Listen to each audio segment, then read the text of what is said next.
fairy tales. It's a story older than the birth of Jesus. It's a story even older than the birth of the giant slayer King David. And it's a story with three main characters. Now we're going to hear a dramatised version of it, so there's nothing to look at on the screens, just to listen to with your ears. And if you want, the Lego challenge is to build a bridge. So you could start doing that if you wanted, or you could maybe colour in, or you could just sit and listen. It's up to you. Is that all right? Good. That's the answer I'm looking for.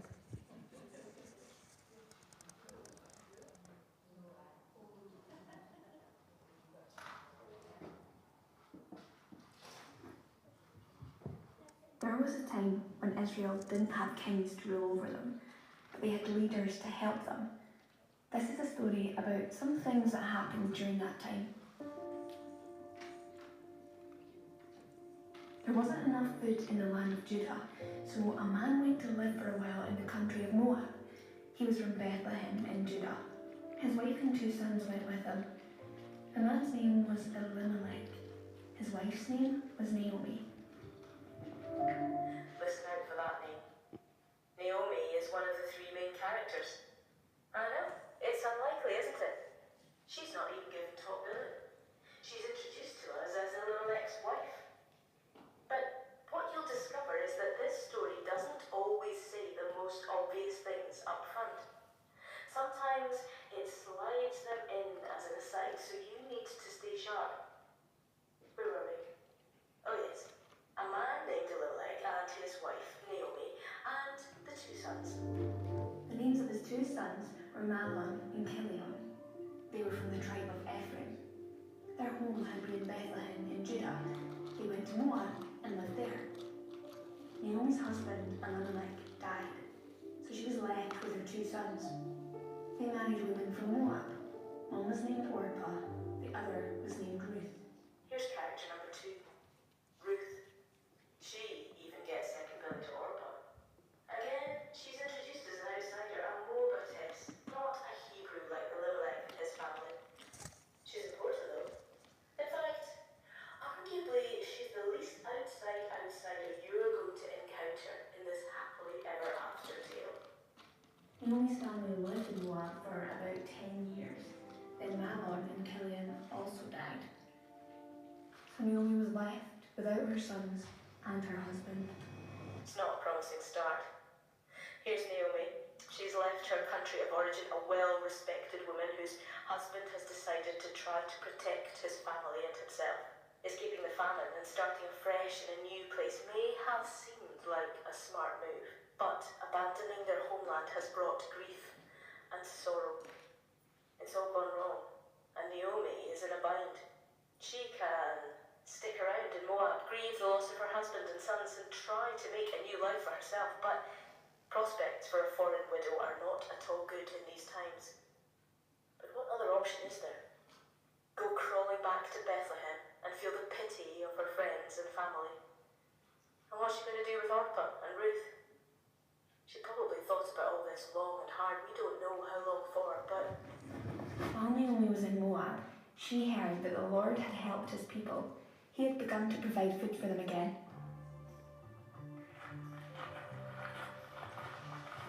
So Naomi and her 2 daughters-in-law prepared to go from Moab back to her home.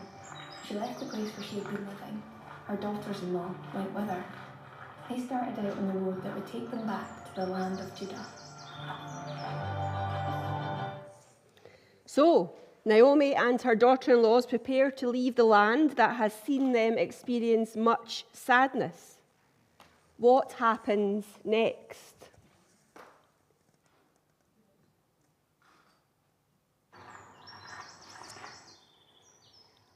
Naomi said to her 2 daughters-in-law, Both of you go back. Each of you go to your own mother's home. You've worked kind to your husbands who have died.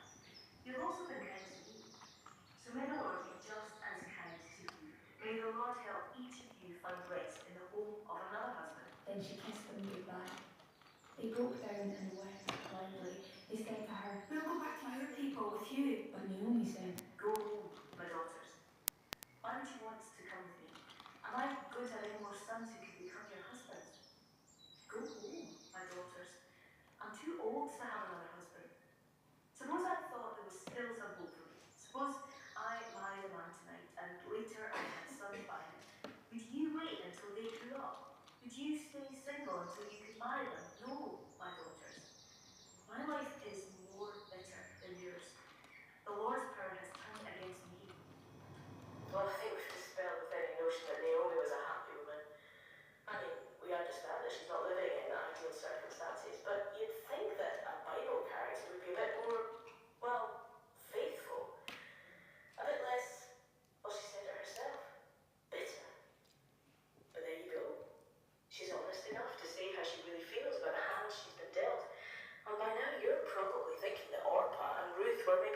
second thoughts about the journey to a strange country with a bitter old woman like Naomi. There's a lot of emotion about, and it's not over yet. When they heard that, they broke down and wept again. Then Orpah kissed her mother-in-law goodbye, but Ruth held on to her. Look, Said Naomi. your sister-in-law is going back to her people and to her gods. Go back with her. But Ruth replied, Don't try to make me leave you and go back. Where you go, I'll go. Where you stay, I'll stay. Your people will be my people. Your God will be my God. Where you die, I'll die. And there my body will be buried. I won't let even death separate you from me. If I do, may the Lord punish me greatly. Now that was an important line, a conversion perhaps, and Naomi realises that she will not be able to convince Ruth otherwise. I wonder how they journey. Do they walk to Bethlehem in silence, each lost in their own thoughts? Or is Naomi telling Ruth all about her hometown? But let's hear the rest of the story.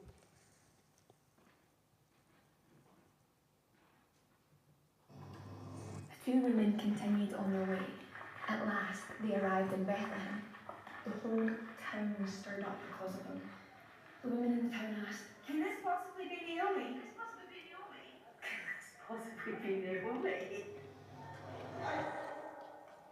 Oh, I don't think that would feel good. Just when you hope to be able to slip through the town gates unnoticed, look for a place to stay for a while and find your feet again, the whole town is talking about you, looking at you, commenting on you, comparing the broken woman and her foreign companion with the woman who left so confident that good times lay ahead. That's hard to cope with, to swallow your pride and tell the truth. Don't call me Naomi. she told them. Call me Mara. The Mighty One has made my life very bitter. I was full when I went away, but the Lord has brought me back empty, so why are you calling me Naomi? The Lord has made me suffer. The Mighty One has brought trouble on me. Mara, a name meaning bitter, a better fit for how life has turned out. Yet, despite her protestations, we still know her as Naomi, or pleasant. Is that because the bitterness will be removed? Is there a more pleasant future ahead for Naomi? But not yet. Not yet. For now, there are two women facing an uncertain future in a place where the past is always present. So Naomi returned from Moab. Ruth, her daughter-in-law from Moab, came with her. They arrived in Bethlehem just when the people were beginning to harvest the barley. It's not. So, that's chapter 1 complete. What a lot to think about. As you reflect together on the start of the story, why don't you finish your bridges? Or start your bridges. Alan, is that your bridge as well? Well done. And talk about the discussion questions. Talk about what helps a bridge stay strong, what helps relationships stay strong, and why you think Ruth might have stayed. I think they're on the table somewhere, are they? There should be a wee discussion question somewhere. Is that them there? Yeah. They're on, it says discussion questions on a wee bit of paper. A wee kind of, no. There you are, they're hiding. Have a wee chat. You've got 4 minutes.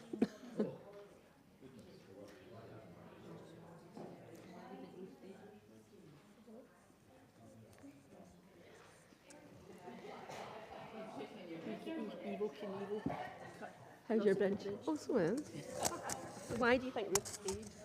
Would you have stayed? We think she was scared. Scared. And she loved her, really. Maybe. Maybe what home, what she was walking home. Like you don't know how bad the home is. Yes, absolutely. They tend to give they were kind of, they moved lock, stock and barrel, didn't they, to the husband's home, so maybe there was nothing to go back to. Yeah. But she'd left anything worse. Yeah. So she's better off staying where she was. And what about Naomi? What do we think about her? What do you think she was feeling? She was feeling really hard done by because she'd lost her husband Husband. and her two sons. Usually get it. Was a real kind of rubbish husband. Before that one. You know, you don't know what she's lost. Yeah. That was a thing. Very true. Well, it could be the end of the line. I could be brothers, but I think it's the Levirate marriage, they call it. So women were passed. It's terrible when you think about it. Women were passed on to One died, the man The died. other married. and It was the brother's brothers. responsibility to ensure the family's name was carried on. Where it literally chattel, I think, you know. Yeah, no, that's.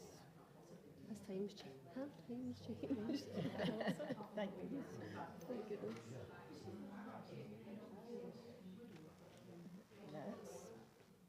That's the thing. And how, so the last question is, how can we support people? How can we support people? I mean, hopefully we're not seeing people with, sometimes we do see folk with that level of tragedy, you know, with terrible things, but what can we do? We need to be approachable. Give support. If somebody is particularly quiet or something, sometimes they just don't want to say anything. It's kind of difficult. Just be there for them. Yeah, folk know that.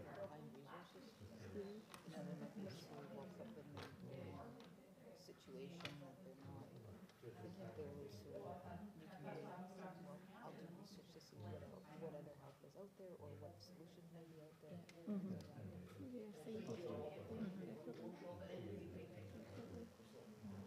think we're good at that in the church, or I think we're getting there. I do think we're a lot approachable and aware.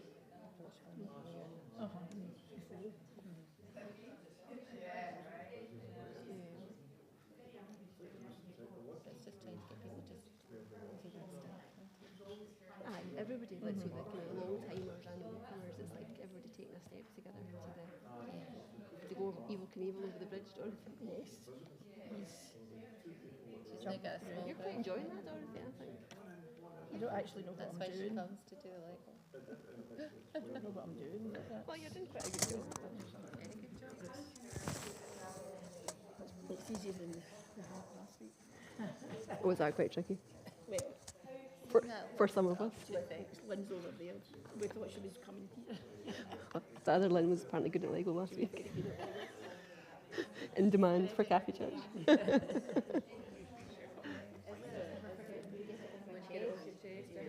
I heard you're very good at Lego, Lynn, so the other people were, they were disappointed. It does look lovely.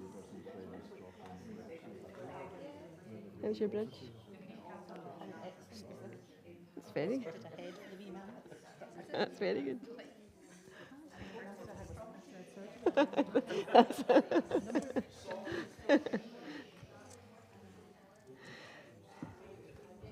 Well, I hope you've had some time to have a think about some of the questions together. And I've just been admiring some of your bridges. The property table have a very fancy bridge, which should hold us in some good stead. There's some very creative bridges, so thank you for bridging it. And I wonder what kind of answers you came up with together. Over the next few weeks, we're continuing to build a house together. It's over here. It's got we might need to take a few bricks to the house, otherwise it might never get finished. We only have 4 weeks left. So we're going to play the song Waymaker, and as we do that, as you listen to the music or sing along, whatever you want to do, can I invite you to pick up a brick and also a footprint. There's footprints on your table. And in your own head, think about what you're grateful to God for, and then come and add your bricks to the table. But with the footprints, why don't you write someone's name who needs support or some situation you think needs support and place them around the path to our house as an act of prayer. We'll do this while we listen to the song Waymaker.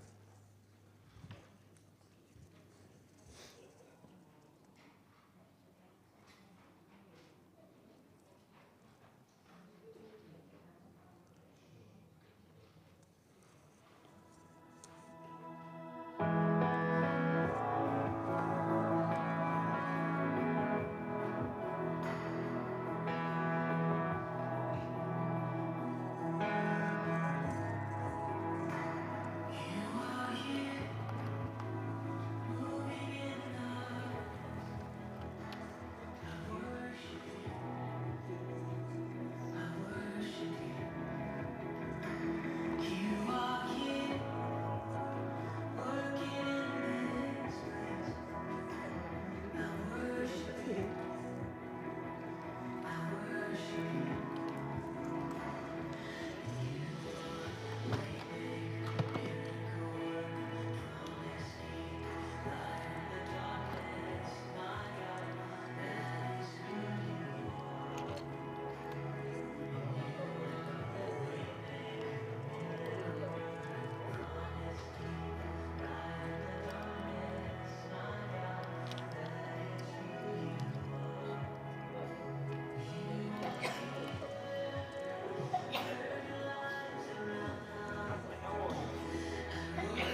here all year building this house.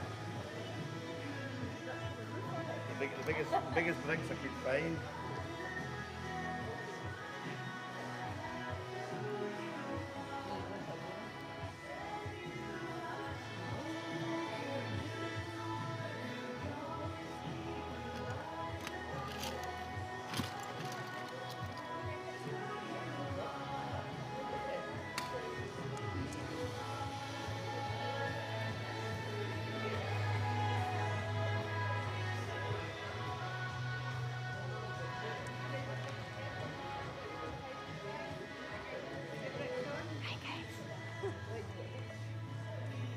There's seats up the top as well. Come back and get your coffee. Did you have a good holiday? I did.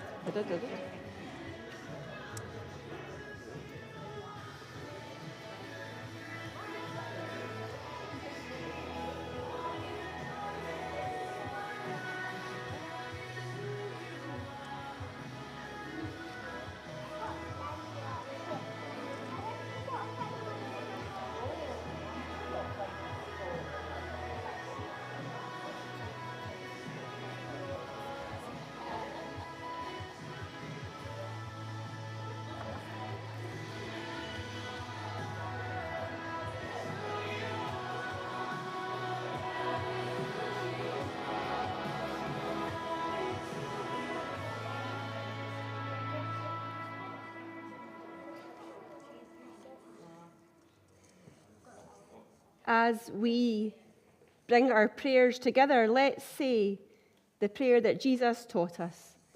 Our Father in heaven, hallowed be your name. Your kingdom come, your will be done on earth as in heaven. Give us today our daily bread. Forgive us our sins as we forgive those who sin against us. Save us from the time of trial and deliver us from evil. For the kingdom, the power, and the glory are yours, now and forever. Amen. Today we thought about the loss that Naomi and her daughters experienced, and also the loyalty that Ruth has shown to her mother-in-law. We've heard the first chapter in the book of Ruth. We've thought about what makes relationships strong and how we can choose to be faithful, loyal in our life. So the challenge for this week, if you choose to accept it, is show loyalty through one act of kindness. We'll sing together our closing song, May God's Blessing Surround Us Each Day.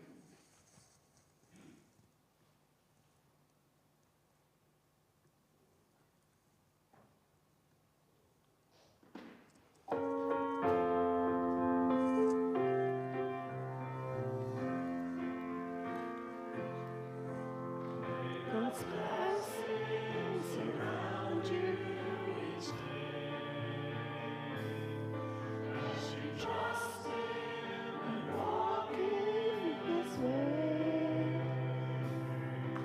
His presence within, guard and keep you from sin. Go in peace, go in joy, go in love. Now, you are welcome to go. You are welcome to stay. You're welcome to go and enjoy the day that God has laid out before us, or you're welcome to stay and have some coffee, some pancakes, and even stay for the next service, whatever you like.